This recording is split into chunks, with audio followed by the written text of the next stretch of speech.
여러분, 할렐루야. 한 주간도 잘 보내셨는지요? 네, 또 날씨가 점점 크리스마스가 이렇게 지나고 또 점점 더 추워질 것 같기도 해요. 아무튼 뭐 몸 조심하시고 또 여러분 메리 크리스마스입니다. 네, 좀 늦었지만 이렇게라도 인사를 할게요. 자, 혹시 여러분 이 네 한자를 읽을 수 있나요? 자, 이 네 한자를 한번 읽어보세요. 중국어로 말고 한국어로요. 자, 잘 읽으셨으면 한번 이 이신칭의라는 네 글자인데요. 이신칭의를 무슨 뜻일 것 같아요? 네, 한번 뜻을 맞춰보세요. 네, 비슷한 답이나 좋은 답이 나오면 다 달란트를 주셨으면 합니다.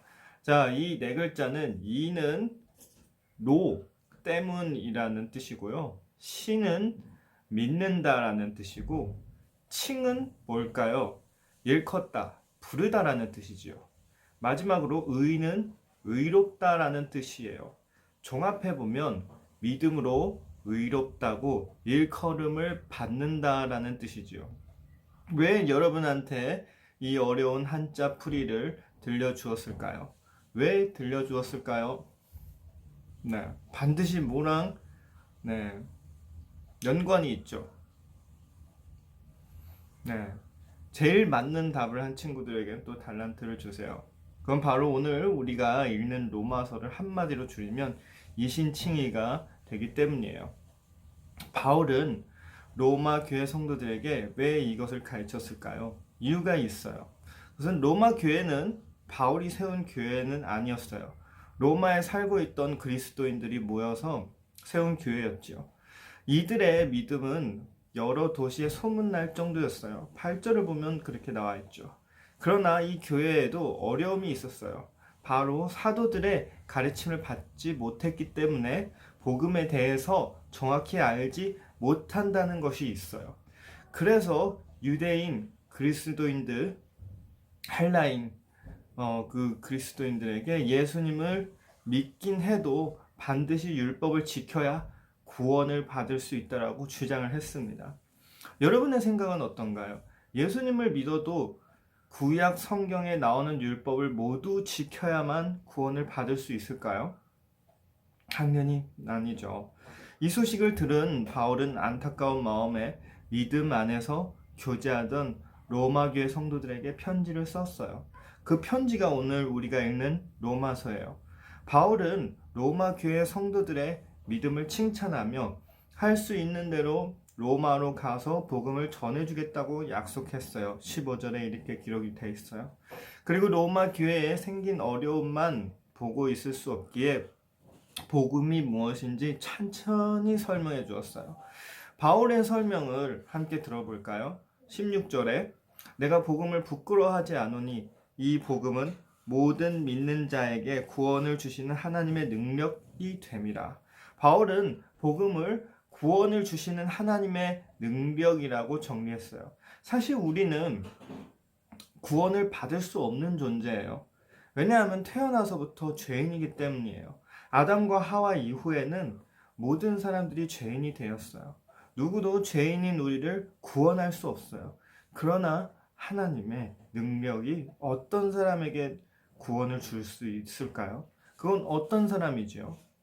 그것은 모든 믿는 자들에게 바로 예수님을 믿는 모든 사람을 가리키고 있어요. 우리는 죄인이라 스스로 구원을 받을 수는 없지만 예수님을 믿는 사람에게는 하나님께서 구원을 주시겠다는 말씀이지요. 이것이 바로 앞서 말한 이신칭이에요. 바울은 아무 능력 없는 우리가 오직 예수님을 믿기만 하면 하나님께서 우리를 의롭게 여겨주시고 구원을 주신다는 것을 로마 교회 성도들에게 알려주었어요. 바울은 죄인인 우리를 사랑하셔서 아들을 주신 하나님의 사랑, 아들인 예수님으로 인해 우리의 죄를 용서해 주신 하나님의 사랑, 예수님으로 인해 죄인인 우리가 의로운 사람이 된 이 놀라운 은혜를 부끄러워하지 않겠다고 다짐했어요. 그리고 이 복음을 땅끝까지 전하고 싶었죠.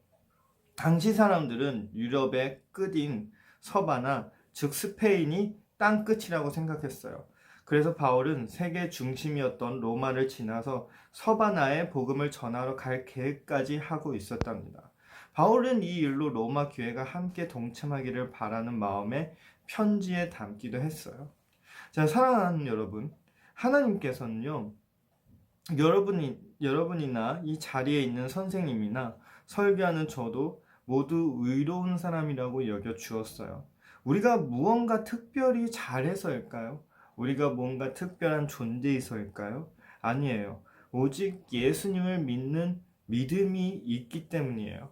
이 귀한 자리를 허락하신 것이 바로 또한 주님입니다. 주님은 우리가 무슨 행동이나 무슨 액션을 해서 우리가 구원을 받는다라는 그런 조건이 없고요. 주님을 믿으면 구원을 얻는다라고 성경에 나와 있습니다. 여러분, 크리스마스를 지나면서 주님을 묵상을 해야 되는데요. 참 묵상하면서 제일 감사한 것이 무엇이냐면, 물론 크리스마스라는 계절을 우리에게 주셔서 우리가 선물을 받을 수 있는 것도 참 중요하지만, 더더욱 중요한 건 원래 구약시대 때 구원을 받고 예수님을 믿으면 무언가 엄청난 복잡한 절차들과 제사와 그런 부분이 있었지만, 주님이 이 땅에 오시고 나선 주님을 신뢰하고 진심으로 주님을 믿고 영접하면 주님의 자녀로서 자격이 있다는 것을 이 말씀 속에 나와 있습니다. 여러분, 이 귀한 진리를 부디 잊지 마시기 바랍니다. 세상엔 정말 많은 사람들이 성경과 다르게 복음을 전하고 있고, 그리고 그 가짜 복음들이 우리를 혼돈시킬 수 있습니다. 그렇지만 제일 중요한 건 주님만 믿으면 우리 삶 가운데 의로운 역사가 일어나고, 또한 주님을 믿으면 우리는 구원과 영생을 얻을 수 있고, 또한 주님을 믿으면 그 순간부터 우리 삶 속에서 끊임없는 주님의 은혜와 풍성한 역사하심과 또한 예비하심이 일어날 줄 믿으시길 바랍니다. 그러한 믿음을 받고 또한 그러한 은혜가 이미 여러분 삶 가운데서 충만하게 예비된 줄 믿습니다. 또한 이러한 은혜를 널리 알리고 또한 믿음의 사람으로 자라기를 전도사님은 간절히 소망하고 기도하겠습니다.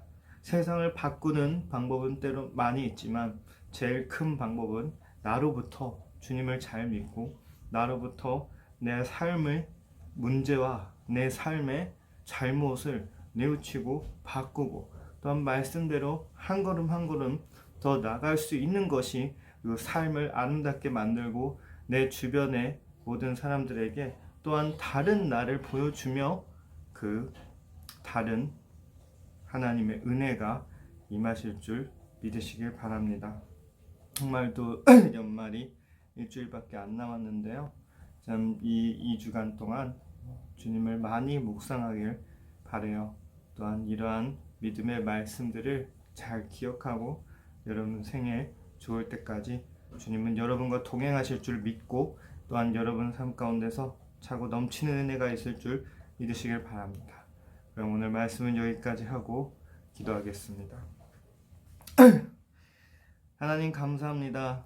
오늘도 거룩한 주일에 귀한 주님의 말씀으로 주님이 직접 역사하신 줄 믿습니다. 주님, 우리는 주님을 믿습니다. 또한 주님을 사랑합니다.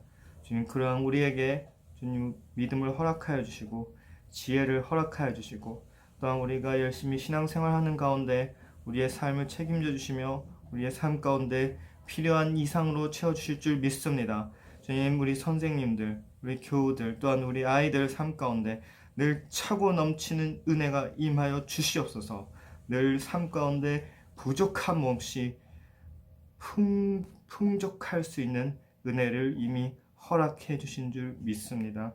또한 오늘의 말씀처럼 주님을 믿고 또한 그 믿음을 잘 유지하고 우리 생애 끝까지 주님을 따르며 열심히 달릴 수 있도록 도와주시옵소서. 한 주간도 지켜주셔서 감사합니다. 또한 다음 주 한 주간도 지켜주실 줄 믿습니다. 다음 주에도 건강한 몸으로 기쁜 마음으로 함께 예배를 드릴 수 있을 줄 믿습니다. 모든 것을 주님께 의탁드리오며 우리 주 예수님 이름으로 기도드립니다. 아멘. 네, 오늘도 고생하셨습니다. 그리고 몇 주간 동안 지금 전도사님이 외투가 없어요. 네, 외투가 없는 이유는 공항으로 택배를 보냈어요. 즉 택배를 보냈다는 건 좀 몇 주 후면 만날 수 있을 것 같아요. 그래서 먼저 이렇게 몇 주 후에 뭐 장담하는 것보다 2, 3주만 더 기다려 주시면 가서 열심히 만나서 비대면이 아닌 대면으로 설교를 할 수 있을 것 같아요. 만약 기도를 해 주실 수 있는 분들이면 전도사님이 잘 도착하고 잘 격리 기간 마칠 수 있게 기도 부탁드려요. 네. 여튼 오늘도 고생하셨습니다. 한 주간도 승리하시고 그럼 오늘은 여기까지입니다. 안녕.